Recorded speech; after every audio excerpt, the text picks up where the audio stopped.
Welcome everyone to Throwback Gaming's Our Life Beginnings and Always Let's Play Part 12. And it's also the last moment we get to play in Step 1, which is Sleepover. How exciting. Can't wait to see how this DLC is going to turn out and how it's going to affect when we move on to Step 2. So let's jump in, shall we? Oh yeah. Oh, we're good. Okay. Alright kids, we're done with dinner. Come to the table.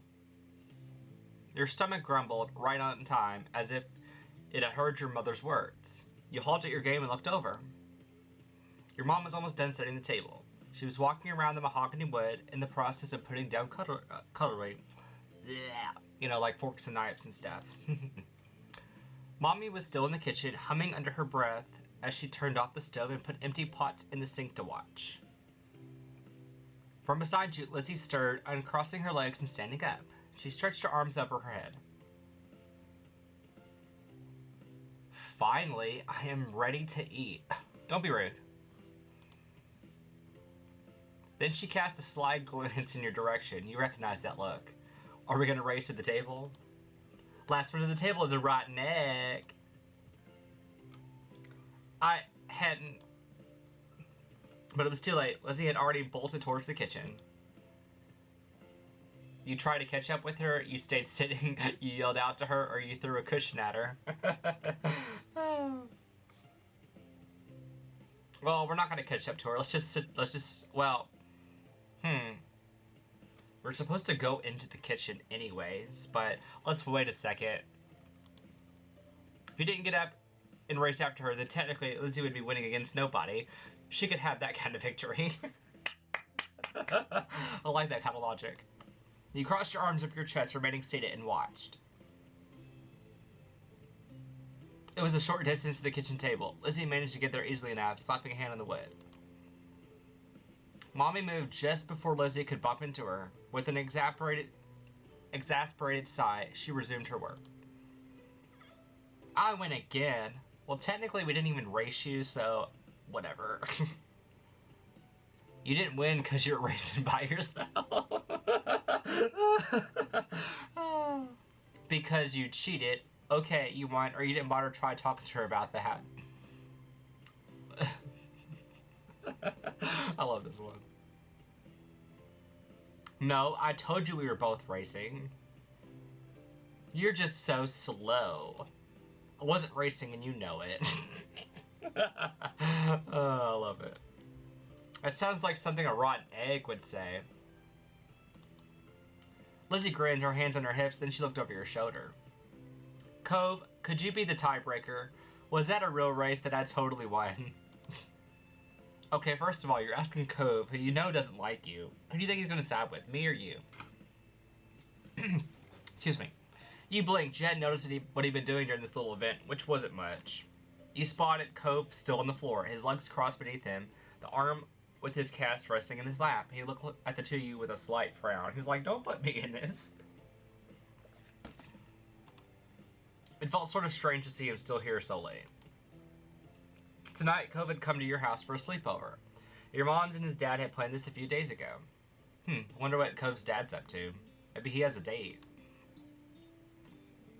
You weren't surprised. You were the one who asked your moms about it. You were excited when your moms told you their idea. There was so much to do, or it made you quite nervous. Let's be excited by it. You had considered all the games you could play and all the other stuff you could do for Cove for days. And you even helped Mom search the storage room for a sleeping bag and extra bedding to prepare for his visit. Cove pursed his lips at Lizzie's question, but he didn't respond. Maybe he was planning to ignore her, not that Lizzie would make it easy. This wasn't the first time she'd asked him to be referee for one of her sudden races. I know, right? Well, did I win or what? I love that face. He's like, no. Leave me alone. What?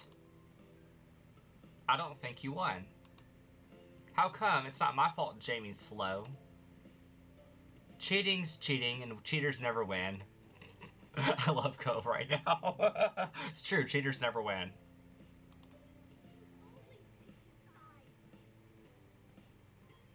Well, he is closer friends with us, but I mean, you just said all of a sudden, oh, by the way, we're racing. Catch up. Cove snuck a side peek at you before answering her. He's like, I pick him and he picks me. You're a couple of rotten eggs, then.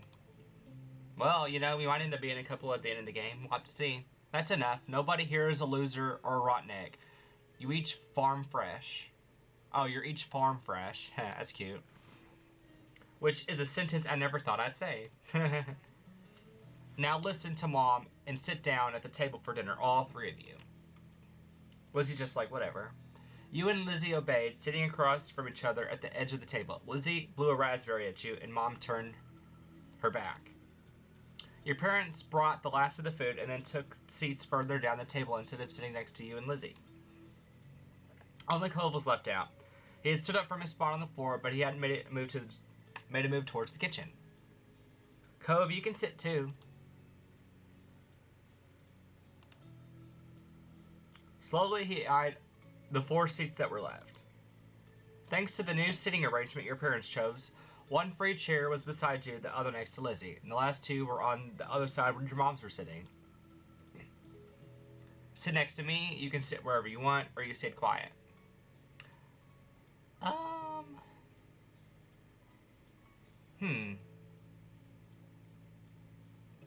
What should we say? Should we tell him to sit next to us, or should we tell him to pick? We'll just tell him to sit next to him. That might make him happy. Cove's gaze met your blue eyes. You smiled briefly. He grinned back. He walked over, pulled out the chair next to yours, and sat down. You were glad he wanted to sit with you. He just needed to know it was okay. Yeah, I feel like sometimes Cove needs to be told that it's okay to do stuff. Now that everybody was situated, Mom began passing out plates. Dig in, kids. I cooked a little bit of everything for dinner tonight. Be sure not to avoid all the veggies.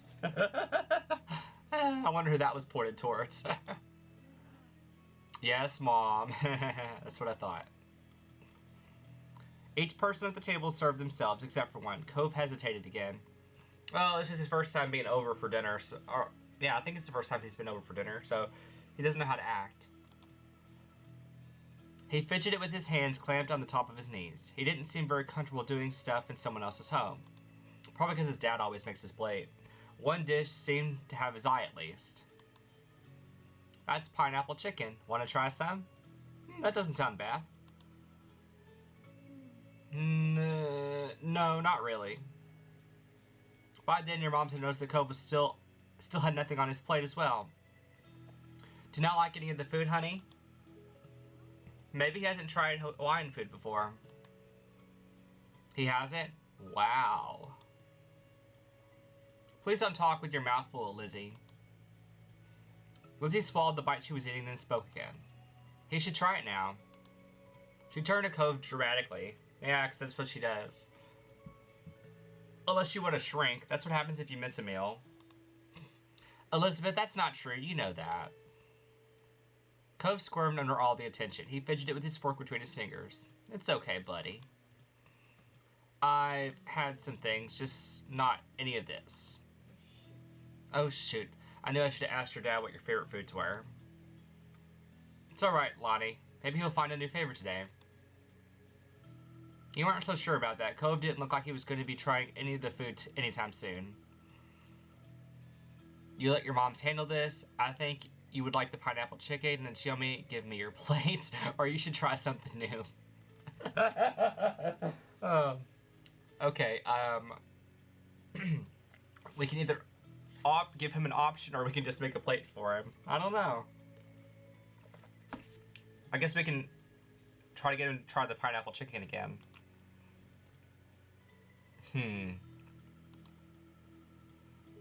He ultimately trusted your judgment. At your suggestion, Cove carefully spooned rice and chicken onto the plate.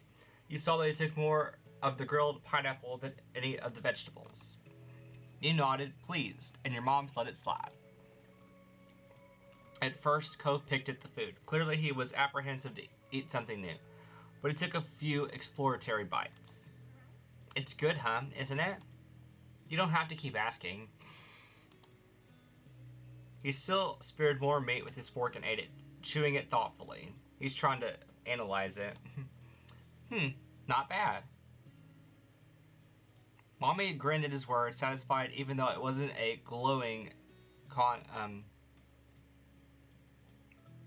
commendation. Okay, it's a new word. Lizzie wasn't as mollified. You're so weird. Don't be mean to your friend. We're not friends. Dang. Tell him what you really think of. Oh. Now it just got awkward. But I mean, Lizzie's never nice to him really, so I mean, that's not surprising. Mommy flaunted in the face of Cove's blunt honesty. Awkward. You aren't surprised by Cove's declaration. The more you got to know him, the more you realized he wasn't the type of kid to keep his opinions to himself. She wasn't easy to get along with all the time, though Cove didn't make it much of an effort, though. You hoped Cove thought of you as a friend. The two of you were friends, right? You wonder how he felt about you. That still made you nervous about your own relationship with him, or at least the two of you were definitely friends. Let's say this one. You had never asked before. When you gave Cove a look, he returned a small smile, and that made you feel good, even though you were still unsure what it meant. Oh, he likes us. Your mommy looked at Mom and only got a shrug. Elizabeth, don't call someone weird. There's no such thing as a weird person, and there's a non-weird person. There's just different perspectives. Exactly. It's not nice to say to anyone but Pam. Mommy tried to whisper exclusively to Mom.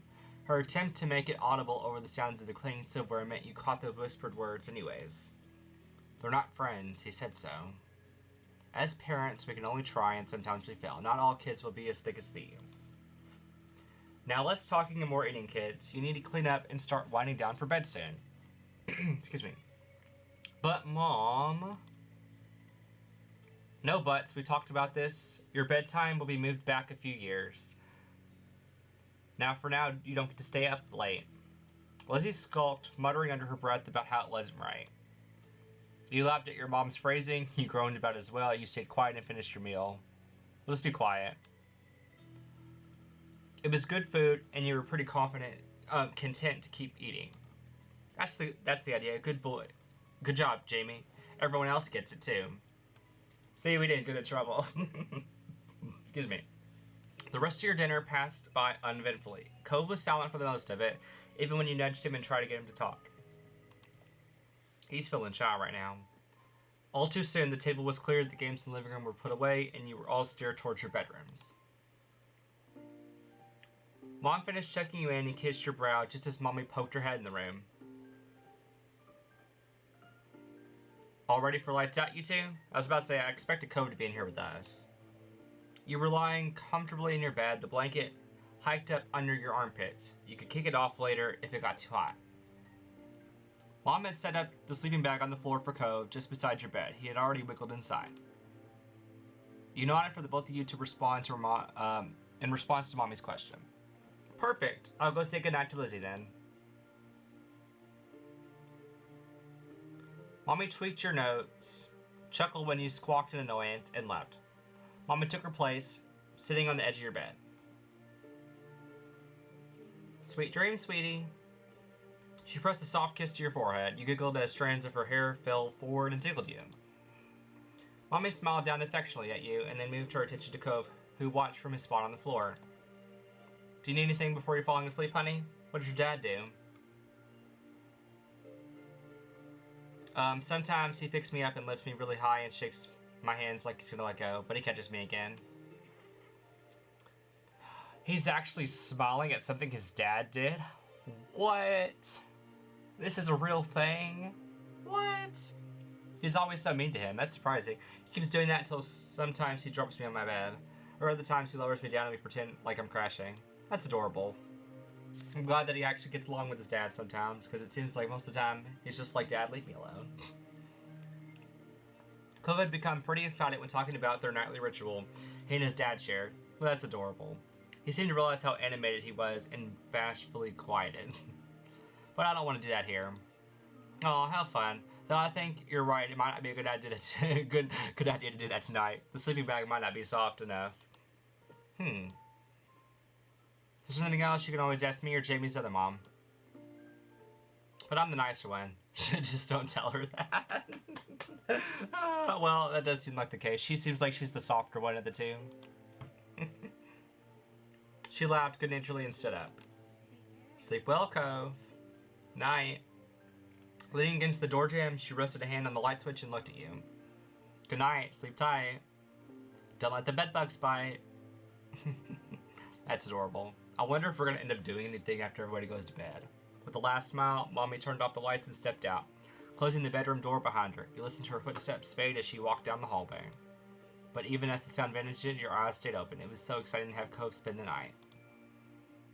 You were happy that Cove was spending the night, but you couldn't shake the conversation from earlier at the dining room table. Cove had said he and Lizzie weren't friends, but that wasn't the part that was bothering you. You couldn't stop wondering what he really thought about you. You decided to ask him, or you kept quiet about it. Well, let's ask him. Cove? Yeah, he looks tired. Are we friends? Cove didn't speak for a few moments, and you wondered if you startled him with the question. The longer the silence stretched, the more uneasy you felt about his impending answer. Do you think we're friends? You wrinkled your nose at the question being redirected back at you. The way Cove asked it made you think maybe he hadn't even questioned it before, but now more than ever you wondered if you should have kept quiet instead. Yeah, we're friends. We're best friends. I don't know. Not really, or you decide.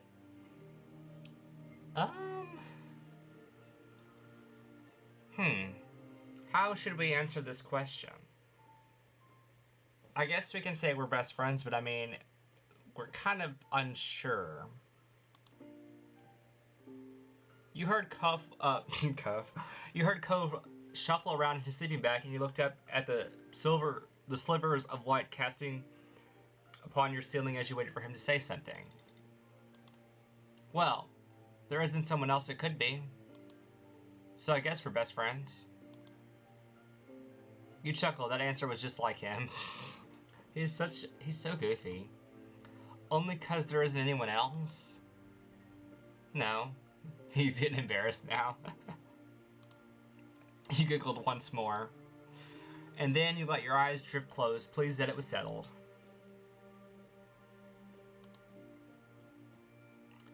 You started when Cove sighed deeply. You turned your head to look in his direction. In the dark, you could only see the faint outline of a lump under the covers. Cove? What's wrong? What was that? Could you be less loud? No. Could you be quieter, please? No, or stop that. Let's ask him what's wrong. Excuse me. I can't sleep. Okay, $5. Not really, but I bet that we're gonna end up sleeping in the same bed together. Calling it. Either he's gonna get up here with us, or we're gonna be getting down there with him. Calling it right now. I can't sleep. Why not? Because it's not his normal bed? He shifted, or at least you thought he did. You couldn't see anything since your eyes were still adjusted to the dark, but you could hear his sleeping bag rustle. I want to be in my bed. Oh. Well, people sleep better in their own bed, you know? Cove sat up. Your eyes had gotten used to the low light level, so you could see him better. He got out of his sleeping bag, wobbled towards your side table, and pulled open the top drawer. What is it? I'm getting my glasses. You sat up too, watching as he reached inside. He paused for a second and then pulled his hand out. Instead of his glasses, though, he was holding a book. Dang, he's really blind. Cove turned it around in his hands, trying to figure out the proper orientation for it. You knew even without reading the title which one it was. That was one your moms would read to you. It was special. Aww. I wonder if we're going to read it to him. Be careful, that's mine. I thought you were looking for your glasses, or what are you doing with that? Let's ask him this. Cove shrugged, squinting at the newly found cover in the dark. I just thought it looked cool. Compliment he afforded your special book had you grinning, your confusion forgotten. It is really cool. Oh, yeah? What's it about? It's a story about a squire who wants to become a knight, and there's magic. Does it have mermaids? Of course, he'd ask that. He loves the sea. No, but I love the main character because the squire is really brave and funny. It has cool pictures. Some of them even take up the whole page. Mommy reads it to me. She uses different voices for each character, or there's a dragon in it and crazy things happen. What should we say to him about it?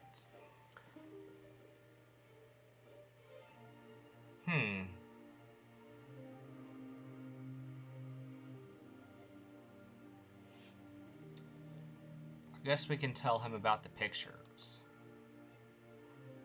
There's one where the squire and the dragon meet, and they're fighting, so the poses are awesome and the dragon's breathing fire. Cove looked excitedly by your words. He flipped the book over and focused at the backside summary. He must be pretty interested in it. You were reminded of the hours you spent reading the tales. No matter how many times you read it, or it had been read to you, you were still entertained by the story and the pictures inside. You glanced out the window. The moon was high in the sky. It was definitely the time you were supposed to be asleep, you couldn't keep staying up, or you wanted to read the book with Cove. Let's read the book with him. You climbed out of bed and padded over to your side table. You opened it and rummaged around, pushing aside stuffed toys and crayons. Cove called out to you in a confused whisper. What are you doing? You'll see. You let out a quiet cry of victory when you found what you were looking for. You jumped back onto the bed before any hidden boogeyman could catch you unaware. That's cute. Cove continued to watch as you wiggled your way beneath the blanket you discarded earlier. You pulled it over your head. I bet we found a flashlight. What's... Come on, check it out. Bring the book too. After a minute, the bed dipped as Cove got on it. Then the blanket shifted. You fiddled with the flashlight in your grip, feeling for the switch. With a click, the small space flooded with bright light. Ooh. Cove sputtered, putting a hand up to shield himself from the beam. Move it somewhere else. Sorry. You tilted the flashlight so that it was shining down towards the floor of your blanket cave and away from Cove's sensitive eyes. Is that better? Yeah. Now we can read and my moms won't know. I do this all the time, or I never tried something like this before. We'll say this one. But you couldn't sleep, and I don't want it to sleep over and end, so I thought we could stay up together. Do you want to try? Cove nodded, pleased by his straightforward response. You placed the book between you and flipped open to the first page.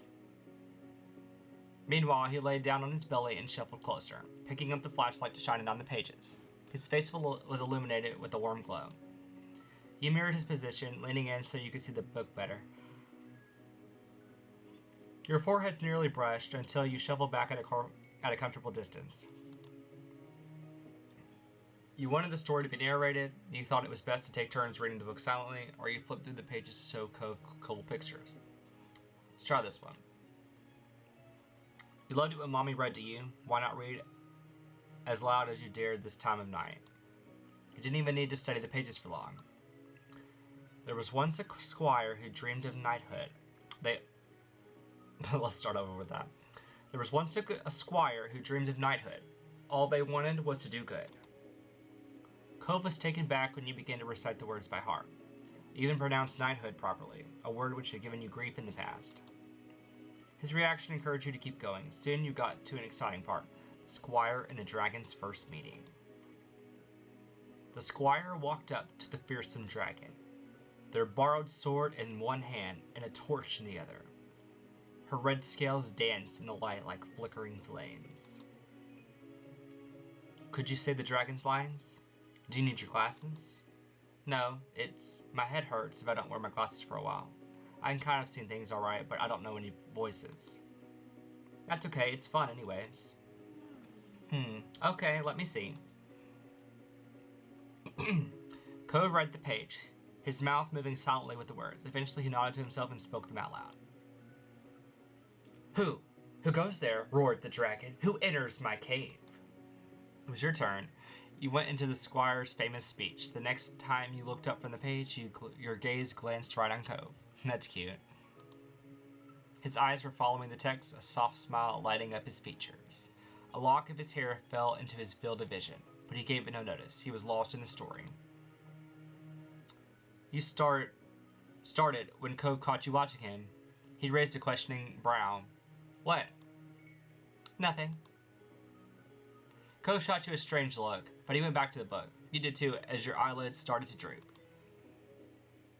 When your eyes opened again, your bedroom was pitch black and silent. Your head was smushed against your pillow. Your PJs were sticking to you and your mouth was dry. Slowly you raised yourself on your elbows. You yawned, the back of your throat twinging as you did. So, you rolled onto your side to sit up in bed, planning to get water from the kitchen when you saw a dark shape towering above you. You froze. Then you remembered you weren't alone in your room tonight. Cove, is that you? Yeah. You shifted and felt something cylindric. What a word. Pressed against your thigh. You fumbled for it. The familiar weight of your flashlight pressed into your palm. You turned it on. Cove blinked at you, looking exhausted. He was in his normal clothes again, shoes and everything. His pajama pants were left on the floor, abandoned. His sleeping bag was in a similar state. What is it? Can't sleep. I keep waking up. Did you have a bad dream? He shook his head from side to side. No, just can't sleep. It's weird here. You frowned. You helped your mom's redecorate it only a few months back. It's because it's not where he normally goes to bed. I like my room. It's not all that bad. I've always slept in my bed, in my room. It made things a little easier. It wasn't anything you'd done. Cove couldn't sleep in a new place. You wonder how long it took for Cove's bedroom in his new house to be not weird to him. Probably a while. I'm gonna go. What? That shook off the last of your drowsiness.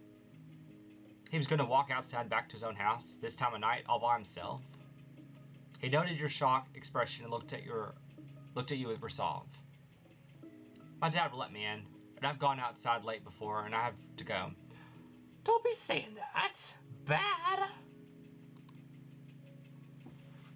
Well, if you have to, you don't have to. I'll come with you, or I should tell my moms. He's not gonna like this. No, I don't want you to. I'll just leave. My dad can call them in the morning. You knew that you could just let him go, but something inside you was saying that would be the right thing to do.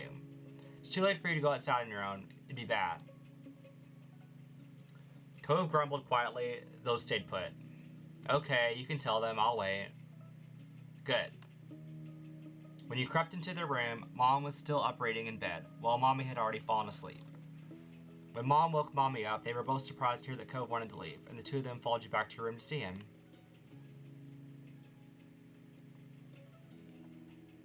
That's cute. She has like on a hoodie or something. Cove, are you alright, sweetie? Is there anything we can do to help? Mom sounded tired after having just woken up, but she smiled at Cove kindly. Cove shook his head firmly, not meeting anyone's eyes as he did so. I just want to go home. Look, she got her pajamas on. That's cute. We're sorry you don't feel comfortable staying. How about you come downstairs with us and we'll call your dad to get you? Cove headed towards the door, stopped halfway there, and turned around to you. Bye, Jamie, and I'm sorry. I'll see you tomorrow. Bye, Cove. You watched as he shuffled past your mom's and out of the room, and Mom turned to you before leaving. Alright, off to sleep, kiddo. We'll make sure Cove is taken care of. Good night again. Good night, Jamie. You listened to the sounds of their footsteps on the stairs as you huddled back down in bed, pulling your blanket up around your shoulders. You were sad that Cove wanted to leave. You thought the two of you were having a good time, but you understood that it might be hard to sleep somewhere other than your own bed. Eventually, your eyes started to get heavy, and with a loud yawn, you finally got comfortable in your bed and drifted off to sleep. The next morning, you were woken by the sounds of Mommy's voice and a soft shake on your shoulder. Jamie, you're awake? Time to get up. The sun was peeking through your curtains, and you rubbed at your eyes as they adjusted to the new light. Mom sat down on the bed next to you and you blinked at her for a moment confused. You blinked at her for a moment confused until you caught the empty sleeping bag on the ground and remembered what happened during the night.